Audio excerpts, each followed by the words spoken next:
નમસ્કાર દર્શક મિત્રો, હું છું એન્કર અર્પિતા પટેલ। દેશભરના તાજા અને સચોટ સમાચાર આપણી ભાષામાં જોવા માટે A1 અભિપ્રાય ન્યૂઝમાં આપનું હાર્દિક સ્વાગત છે।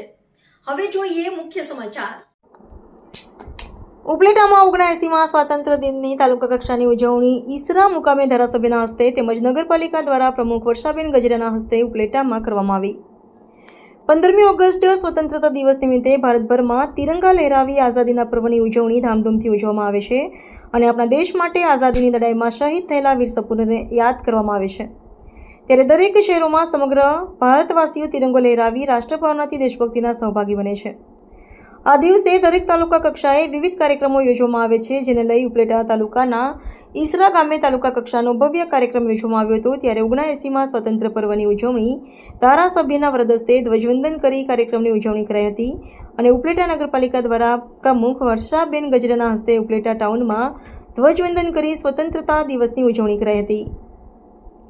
આ તકે ઉપલેટા મામલતદાર, ઉપલેટા ટીડીઓ સાહેબ, વિવિધ ગ્રામના સરપંચો, શિક્ષકો, દરેક સ્કૂલના વિદ્યાર્થીઓ તેમજ વહીવટીતંત્ર બોડી સંખ્યામાં હાજરી હતા અને ધ્વજવંદન બાદ સાંસ્કૃતિક કાર્યક્રમો યોજી તાલુકા લેવલે સારી કામગીરી કરનાર લોકોને શિલ્ડ આપી સન્માનિત કરવામાં આવ્યા હતા તેમજ નગરપાલિકા દ્વારા સફાઈ કામદારોને રોકડ 10,000 પુરસ્કાર આપી સન્માનિત કરવામાં આવ્યા હતા।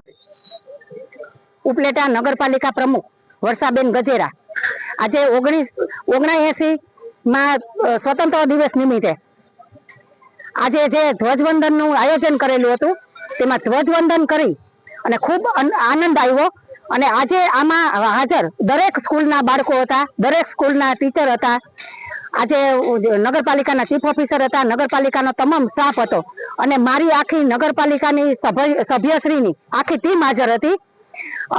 ગામના આગેવાનો બધા હતા, દરેક સંગઠનના, દરેક જ્ઞાતિના બધા ભાઈઓ અને બહેન ખૂબ મોટી સંખ્યામાં અહીંયા હાજર હતા।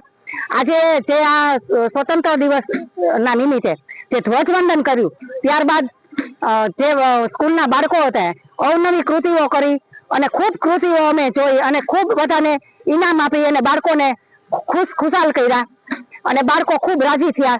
અને આજે અમે જે ઉપલેટામાં સાફ સફાઈ કામદારો જે સાફ સફાઈ કરે છે એ લોકોને જે વધારે સાફ સફાઈ કરતા હોય, જે રોડ ઉપર વધારે સ્વચ્છ હોય એ લોકોને અમે એક વ્યક્તિને 10,000 આપ્યા, એવા આજે અમે 15 વ્યક્તિને 10,000 આપ્યા।